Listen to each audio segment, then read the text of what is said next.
time and time again, a new angel would pop into my world that really, I now believe like I was made to make this course and get it out to the world and see its impact. And the impact it's had has been unreal. You just don't know until you do it.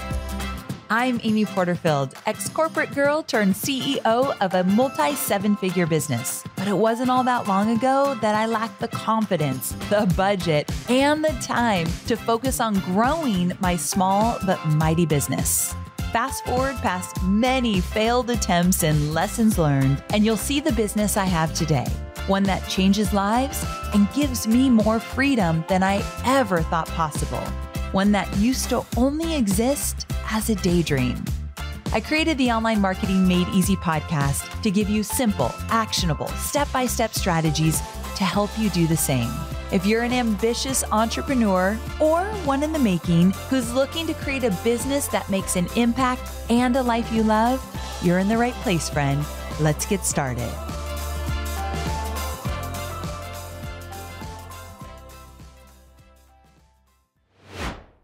Welcome back to another episode of Online Marketing Made Easy. Today's episode is so good.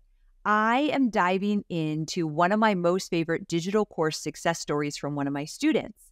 And there are so many takeaways for you, my sweet listener, in this episode.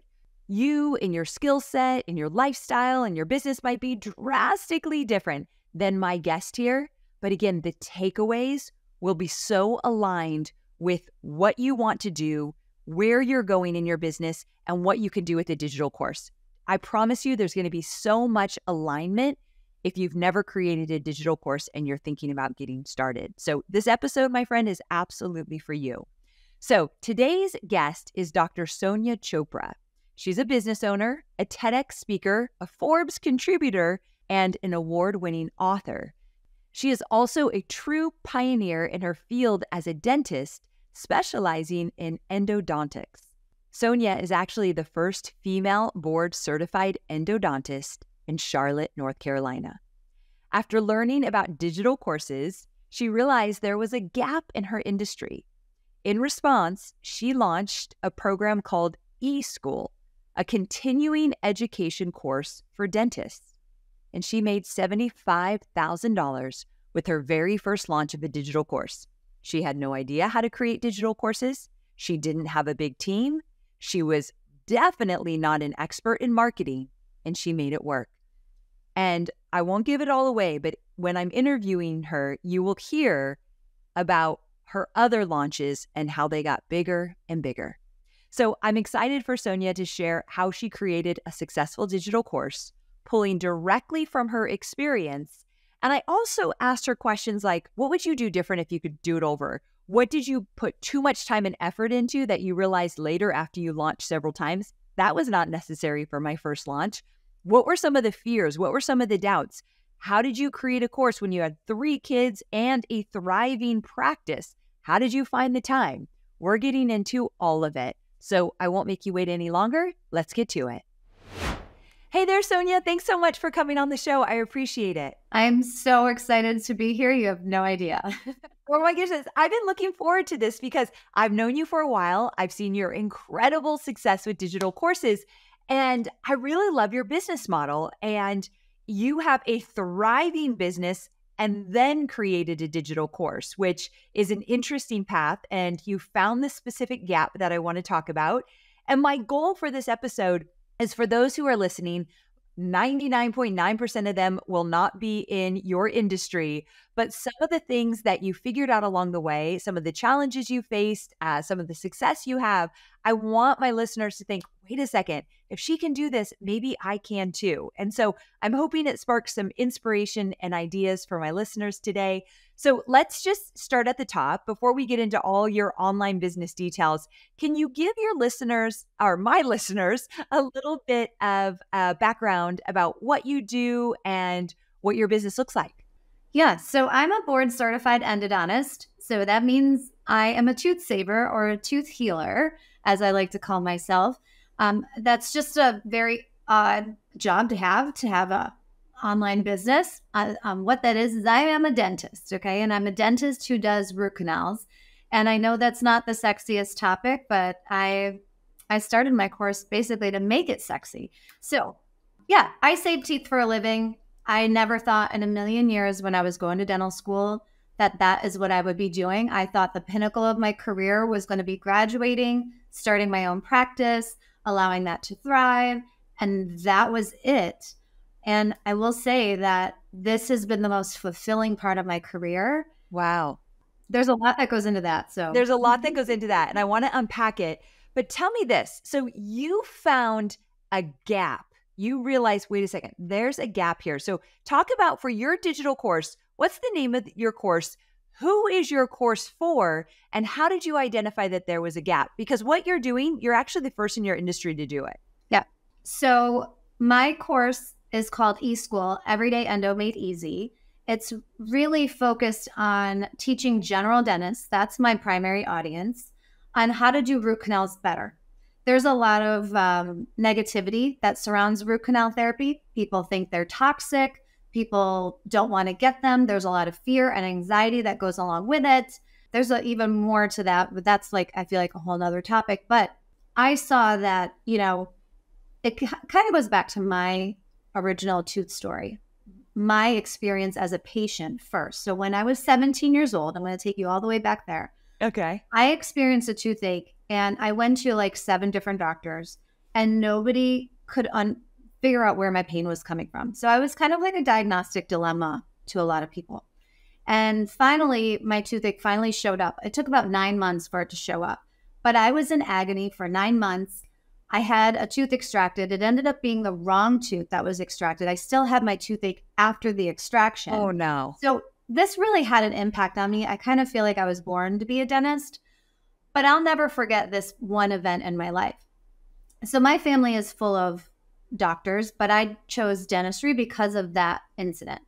And when I'm in dental school, now I'm looking at the requirements. And we only have to do, at the time when I was a dental student, only 4 root canals to graduate.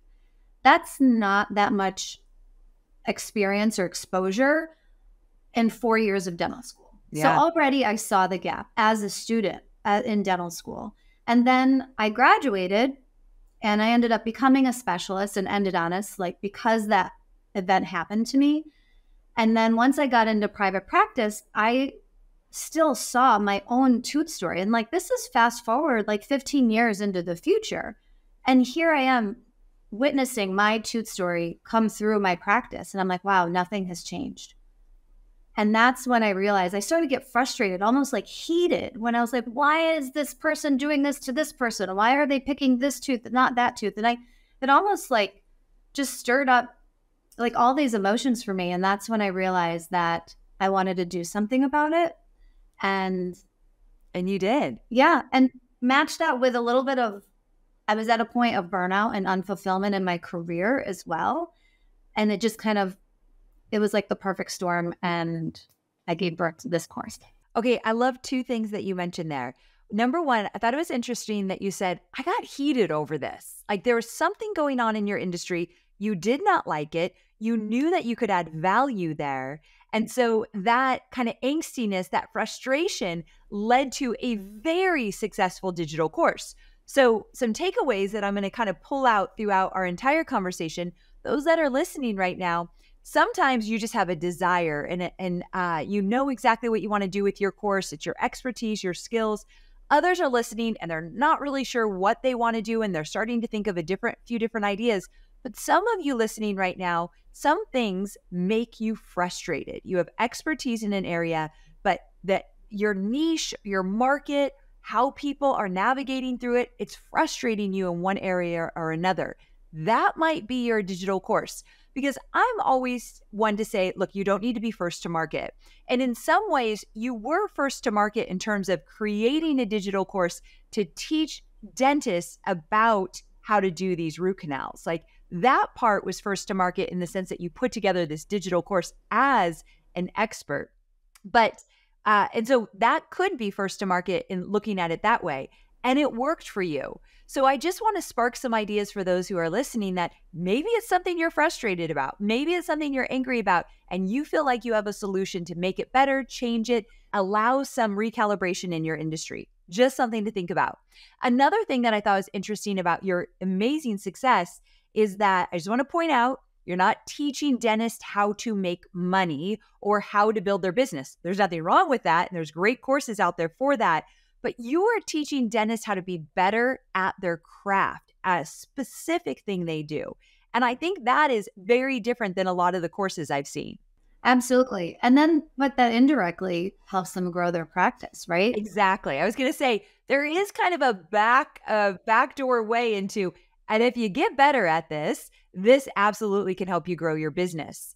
And so I do like that combination, but I also like the fact that you are helping professionals hone their skill even more. And I thought that was an interesting take for your course. And then there was one more thing that you said. So you noticed the gap, who you were serving. There's one more thing, but maybe it will come back to me. So I'll get back to, oh, no, you said it's been the most fulfilling thing in your business and you felt burnt out. And I thought that was interesting too, because a lot of people are listening right now. They might have a really thriving business that they thought a course would never work for this, but now they're starting to think maybe a course could work for what they do. But pay attention to that burnout. Pay attention to where you feel like you're lacking something. There's a lack of enjoyment or excitement around what you're doing. You didn't quit your profession. You just added an additional stream of revenue and a different way to be creative in your business. I thought that was brilliant as well. Yeah. And I actually, creating this course made me smarter in my other business. Interesting. Which is crazy because now I made a commitment to myself that if I was going to embark on this online course journey, that I wasn't going to let my primary gig, like of being a dentist, crumble. I was still going to hold it because I have a family. I'm a mom of 3 and I want to make sure that I'm still able to support my family. So I made sure, I was like, okay, I am going to work hard for a period of time, but I want to make sure from a revenue standpoint or, from what I bring home to my family, that doesn't drop. And so there was a little bit of extra legwork, but then I started to find pockets of time where I'm like, oh, wow, I'm wasting time over here. And I just started to get smart. I don't know how it happened. It just organically happened where in that business, instead of working 5 days a week at the practice, I work 5 days a month and I didn't lose a drop of revenue. Okay. Okay, hold on. That's a big deal. So you were working 5 days a week. Now you're working 5 days a month. You didn't lose any revenue. And I'm guessing you weren't sure how you were going to figure that out in the beginning. And you were able just to get into action and say, okay, I'm going to figure out how to do this so I could spend time on my course as well as in my practice. But you're telling me that you figured out a way to work less, but still make the same amount of money. Same exact, if not more. And what kind of was the instigator for that? How did you even figure that out? Because some people are listening that sounds like a pipe dream right now. What, you don't have to give us all the details, but kind of what was the catalyst for that? How did you figure that out? So I just started really looking at my time, how was I scheduling my day at the practice? How was I looking at things? What was my mindset? What were my beliefs at the practice? Did I have to do everything? I brought in another doctor. I really evaluated what insurance plans I was taking. And I thought, I said, I can still treat these people, even though I don't have to be in their insurance network, but I can still treat them and I can get paid on my terms. It was almost like I changed a lot of my beliefs. I really understood my value after a while. And that just kind of built the practice. And I don't know if I really believed my value until I started to create this course. Wow. What do you think? Why do you think that helped? Why do you think having this digital course helped you see the value, which then if I'm understanding correctly, you moved from 5 days a week to 5 days a month. Did you do that while you were or after you created the course? While you were creating your kind of in tandem, right? Okay, cool. So it kind of all happened starting together. So why do you think a digital course gave you more confidence in your ability and your value? So I had a lot of imposter syndrome when I first started. Okay. The typical dental teacher for most anything. Now it's starting to change. But when I started this 7 years ago, when I decided I'm going to make a commitment to being an educator in the dental industry, the typical teacher did not look like me. It was, I hate to say it, the old white man. Okay. I am not that. You are not that. And I'm like, how do I fit in? How are people going to even trust me? And that was a big hurdle for me. I'm like, who's going to listen to me?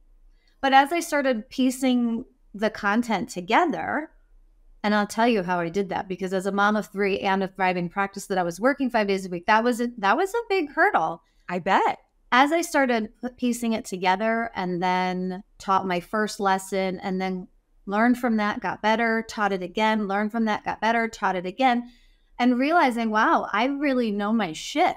Yes.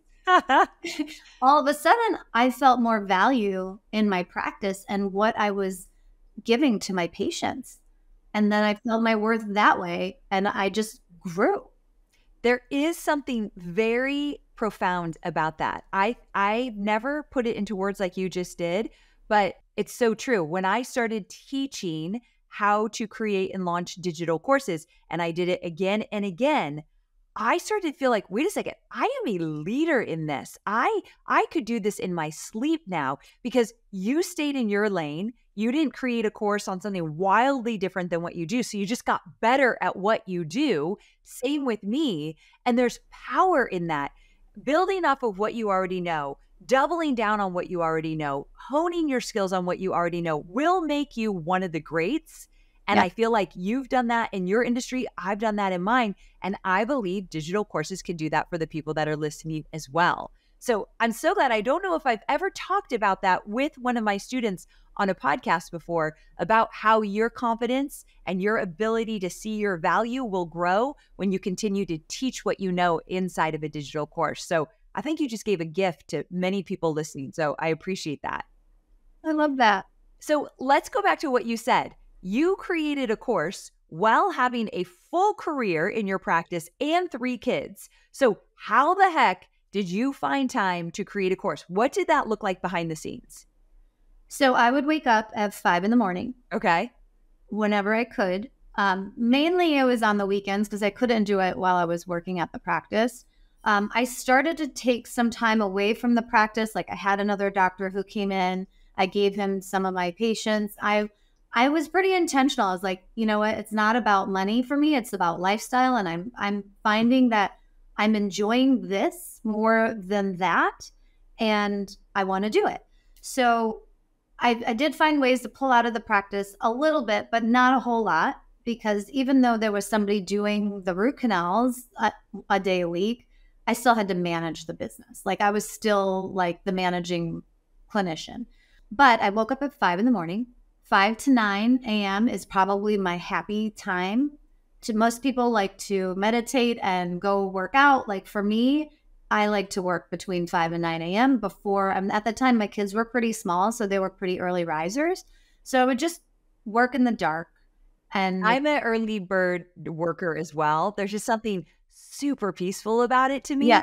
And those that are listening, they're like, I have to wake up at 5 a.m. on a weekend to create a course. No, you just need to find what works for you and also be willing to learn to love what it takes to get what you want. Yeah. You wanted something different. You wanted an additional stream of revenue. You wanted to find a way to not necessarily work so much in the practice, and you felt like you were doing good in the world for what you were doing. So you're going to find a way to make that work. And I think knowing your why allows you to find the way you're going to make this work and learn to love what it takes to get what you want. For you, it's 5 a.m. For me, it would be 5 a.m. as well. Others, you find your groove. You find what works. But keep going. So you woke up in the morning, lots of weekends to get it done.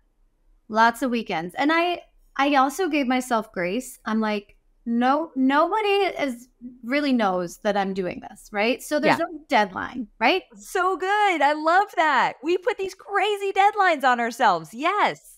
And I'm like, okay, I can do this. I can get it done when I get it done. And I love that. And, every time that I would maybe hit a roadblock or maybe I felt the imposter syndrome come back, I always came back to this one thought. And that one thought was like, if I just help one person, and that might not be a dentist, maybe that's a patient that dentist touched. Oh, yeah. then I always came back to that. It is worth it if I just help one person. And that, therefore, I didn't mean like, it wasn't this like mountainous thing that I had to overcome. It was simple. So I simplified the why, right? If I can prevent one patient from experiencing my tooth story, was my driver. I love that. I love that. Okay, so while you were creating this course, what were some of the doubts that would seep their way into your mornings or when you were getting closer to launching it? Because actually, let me back up a little bit. Before you answer that question, did you have a really big email list to launch to? No. So I had one person to help me because I'm a dentist. I didn't know anything about the tech, and the tech was probably a big barrier for me. But I had somebody who understood it, and she, for some reason, I don't know, she's an angel. I don't work with her anymore, but I still think of her all the time because she really helped me get it all together. So she was the one who, like, we started with the website, and she was the one who put eSchool coming soon. I was like, oh shit, now it's out in the universe. Now I have to do it.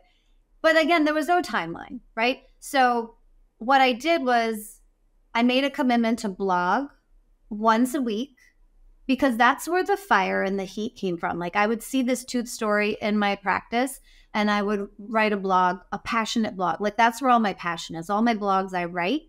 And I just made the commitment to write a blog every week. And I think at first, maybe I started every 2 weeks. I didn't kill myself. I started small and then grew. And then when I had enough blogs, I could refresh them. I could repurpose them. So I was like, okay, why am I killing myself? So there's a lot of strategy there. But I blogged for a year while I was building the course. Got it. And then I remember launching my course. It wasn't fancy. There was no webinar. It was just, hey, to my email list, there was nothing. I sold, and here's another piece. I put some money into building all this because I couldn't do it all myself.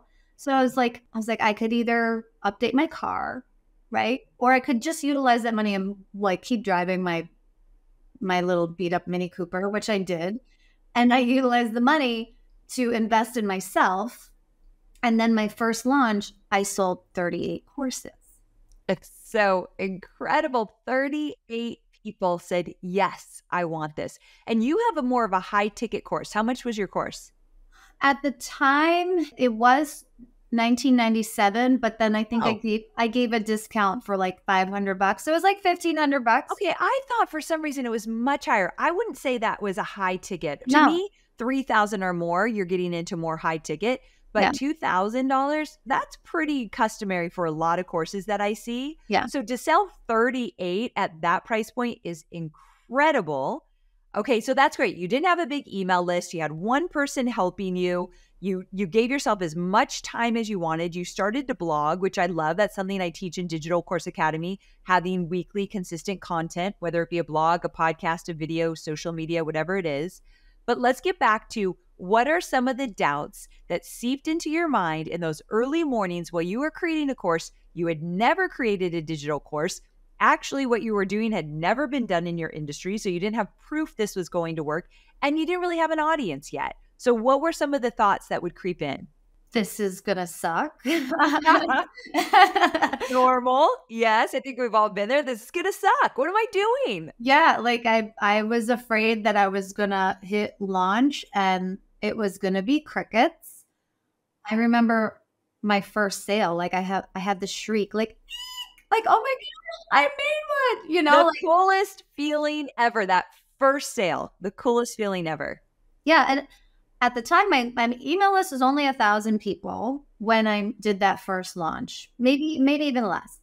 I'm exhausted. I will say my process to creating the course, because I wanted it to be high production, which now in retrospect, I wish I just did it via Zoom, like recording on screen, because nobody cares. It's like your wedding day. Like nobody knows how it's supposed to look except for you, because you have this vision in your head. And I had a person tell me, like, just launch it as a B- and then perfect it along the way. Amen.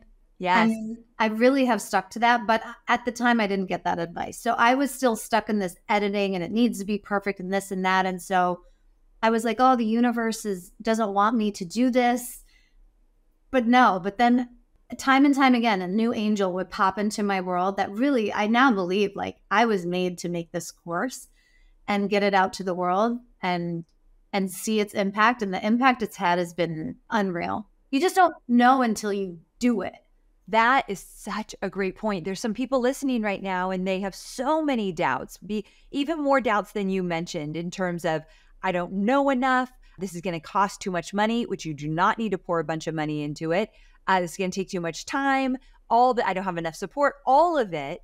But what you just said is just so important in the sense of, number one, you feel like you were made to do this. You would have never known that. You would have never known how good it could be if you didn't just try. And I love another thing that you just said. You said that you wanted to make these polished professional videos. And now looking back, you're like, I could have just delivered it on Zoom live as my first course, which is what I teach my students now. Let's just get it out there in the simplest way and we can make it fancy later. But can you remember one or two other things that you thought were a big deal that you had to do where you're looking back, you're like, I could have cut a corner there, or I could have taken a shortcut? You might not have any more. The one you just mentioned is big. Yeah. Can you think of any others? That's my biggest one, because I was like, I could have just put it out into the world, got some revenue, and then reproduced it. Yep. You know, that was my biggest thing. Like, I should have just done that because I could have gotten it to market sooner. Yep. And then that time that I lost, I could have made more revenue. Yeah, you could have done a whole other launch in that time you lost. I love that you said that. Also, you mentioned you didn't do webinars. And so, as you know, in Digital Course Academy, I teach people how to use webinars to sell their courses. But this year, what I did differently is I added a bonus in there about different ways to launch your courses without webinars, because some people, when they're just starting out, they're just not ready to do a big webinar. And so what made you think it was okay? Like, I'm not going to do a webinar. Like, what did you do instead? I just put it out to my list. It was just my list. I didn't really have much money to put too much behind ads. And I've never really spent too much on ads, which is nice. I had just literally built so much trust in my list. And that has been wonderful. So you had a list of 1,000 people, or maybe a little less, you said, and you made $75,000 with your first digital course. I want people to hear that because you did not have a huge email list. You grew your list while you were creating your course, which is so incredible. And you didn't use webinars. I think a lot of people need to hear that the way I teach it, I teach you step by step. I give you all the recommendations. But some of my favorite success stories, including yours, are those stories that you didn't do everything that I taught. You used my program as a roadmap. You chose the things that made the most sense for you, and you allowed it to be easy in the beginning. And then as you go on, because I know down the road, you did do a webinar launch and made $200,000 once you incorporated a webinar. But I love that you did it your way out of the gate, because would you agree that maybe if you forced yourself to add all the bells and whistles that you didn't feel comfortable adding, you might not have ever launched? Absolutely. Again, trying to keep things simple for me was the key, because if I started to just feel that overwhelm, I would have probably quit. So to me, it was like baby steps. And I didn't really know that the webinar launch was going to be so helpful to me for a while. So I launched my first one, got 38 signups.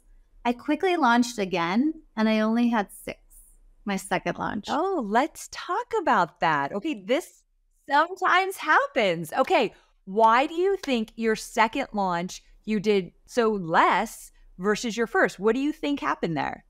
I think I didn't nurture my launch. I didn't my list. I didn't give it time to get more in. I didn't realize that I needed to continuously list build.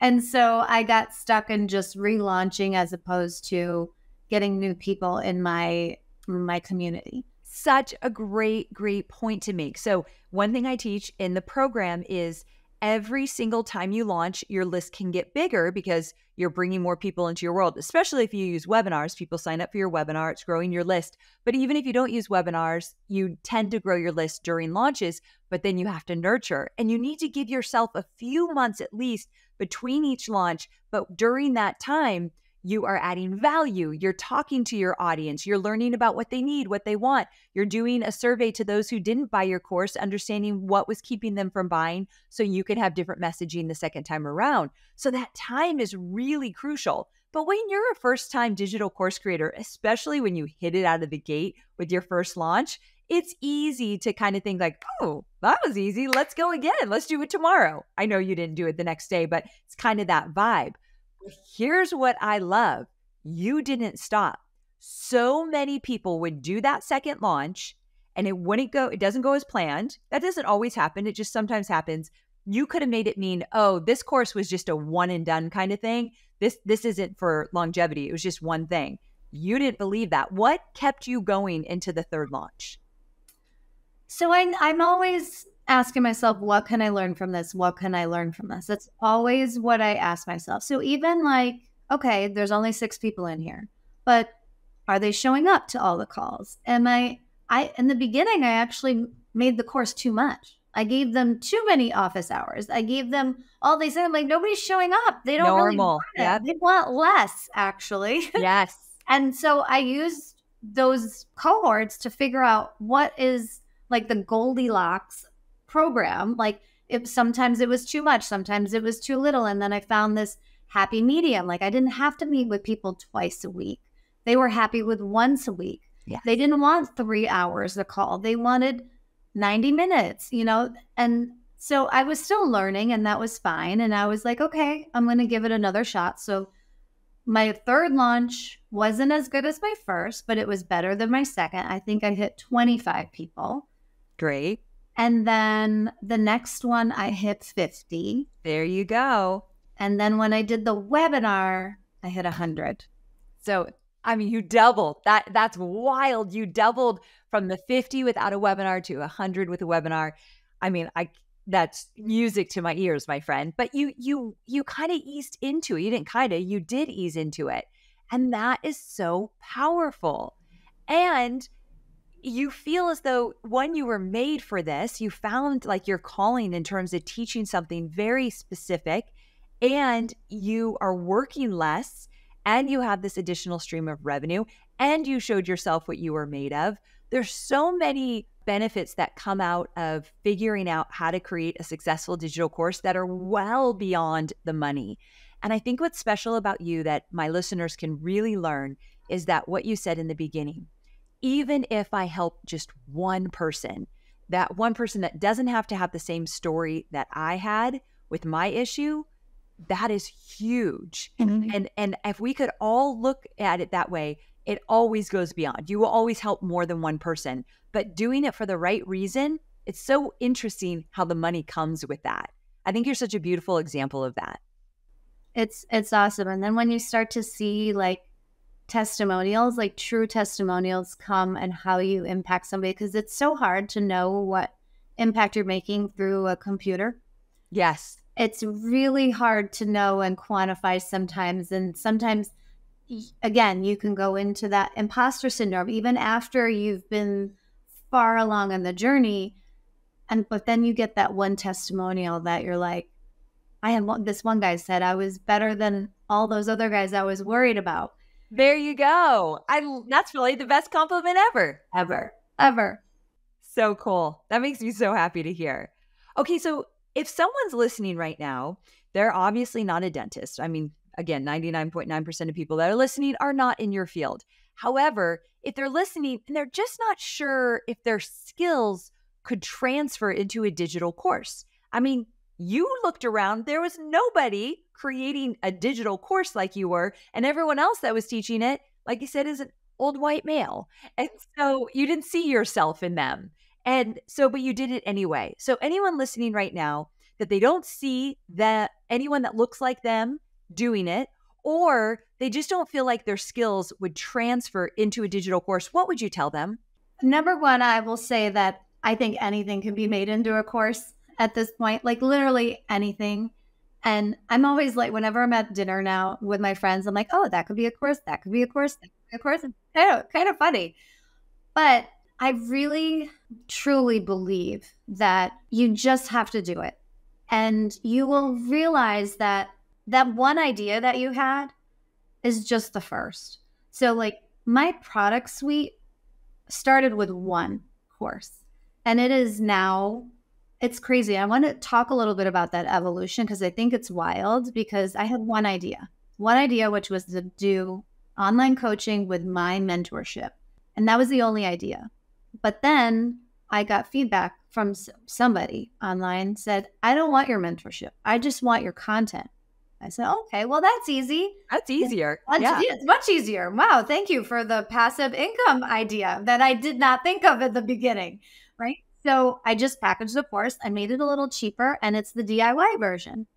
And then I sat there and I listened again. And somebody said, you know what? Your content is great, but I'm really a hands-on learner, which makes sense in dentistry. So then I created another product that is called eSchool Live, which is my live patient hands-on root canal course, which is it's dual purpose. So I make root canals affordable and accessible for my community. They can come and pay $100, which is usually it's like a $2,000, procedure to get. It's $100 that we deliver to the patient, but the dentist gets to go beyond their 4 root canal requirement that they had in dental school and actually learn. Now they've had some clinical experience under their belt. So like that type of hands-on learning is so much more impactful. So we're giving back and we're learning and we're getting rid of all these like bad habits, and they're establishing new habits to treat patients in the best way that they can. So all of a sudden I have a DIY, I have an online coaching mentorship, and then I have this live patient. Great. I didn't know that. And the part about giving back to the community, that's really special. Yeah. Oh, I've heard so many people who had to pay root canals out of pocket and they did not have the money for it. And so the fact that you are doing that in your community, that is so very cool. Yeah, if anyone wants to fly to Charlotte, North Carolina, I do it 4 times a year. There you go. I'm always looking for patients, so love that. Yeah, and actually, I never thought anybody but dentists would find my content, but as a result of my blogs, patients have seeked me out. They've actually traveled to Charlotte for me to do their root canal, but they're so inquisitive as well that I actually just finished filming my online course for patients so that they can navigate their oral health better. Wait a second. I did not know you had this product suite, so this is news to me as well. And here's what I love about this. You would have never known about the opportunities, the live, the patient one, giving back to your community, if you didn't just get started with the first one. Would you agree to that? 100%. That's what I'm saying. Like, you just don't know. Like, just do the one thing. Don't worry about anything else. And then just see what else comes from it. Absolutely. That I think is, I didn't know we were going there. That's the perfect way to end this episode. You just don't know what's out there waiting for you, what's next for you, unless you just get started with the first idea. It doesn't have to be the best idea in the world. It doesn't have to be the first to market even, and it doesn't have to be a huge idea. Just get started. I always say action creates clarity, but in this case, action creates new opportunity as well. And that's so cool. Thank you so much for sharing that extra part of it. I didn't know, and I think that's the most important part of the conversation. So I just cannot thank you enough. You're such a special part of our community. We talk about your success a lot. I love having you in our community, and thank you for sharing this. And what if people want to find out more about you? They want to follow you on social. Where can they go? So I'd love to hang out on Instagram at Dr. Sonia Chopra. That's Sonia with an I. If you want to learn more about your oral health and how to save your teeth through root canals and how they can be regenerative, follow me there. And also I have a website, drsoniachopra.com. Perfect. We'll put it in the show notes as well. Sonia, thank you so very much for being here with us today. I'm just so grateful for you. Thank you so much, Amy. It's been a pleasure. So there you have it. I hope this story inspired you. I hope that you could see yourself through some of the insights that she shared along the way. And I hope you're now thinking, wait a second, if she could do it, so can I. So if you're feeling inspired and you want to take the next step to actually getting started with your digital course. Because remember, the biggest takeaway from this episode was if she never started with that first course, she would never have all the opportunities that came with the first course and came after the first course. That's the magic that I want you to really understand, and then understand that that could happen for you as well. So if you're feeling inspired, I would love to invite you to join me in Digital Course Academy. The doors are open for enrollment right now, but only for a short period of time. So I want you to check out amyporterfield.com/Digital Course Academy. That's where you'll go. And here's the thing. This is where you're going to get step-by-step guidance from me to confidently create, launch, and sell a digital course that's perfectly aligned with your sweet spot. Whether you're just starting out or you're looking to refine your existing course, Digital Course Academy provides all the tools and strategies you need to succeed. I want to also point out one more thing before I let you go. In this conversation with Sonia, she pointed out that it took her a year to create her first digital course. She did not have Digital Course Academy for her first launch, or that second launch where she went from 38 sales to 6 sales, and then she went to 25 sales and then 50. Then she got Digital Course Academy and she doubled it within one launch. So sure, you can start out without having any guidance, but it will take you longer. It's very overwhelming. You have to hunt and peck online to figure out how to do this or where to start or how to actually make it work. Or you could take the ultimate shortcut and let me just help you from the get-go. You do not have extra time, extra money, extra energy to spend to figure this out. Find a guide. If it's not me, find somebody else, but I hope it can be me because this is my expertise and I would love to show you everything you need to know to have a very successful launch right out of the gate and then continue that success over and over again. So it's amyporterfield.com/Digital Course Academy. I hope I see you inside the program. Bye for now.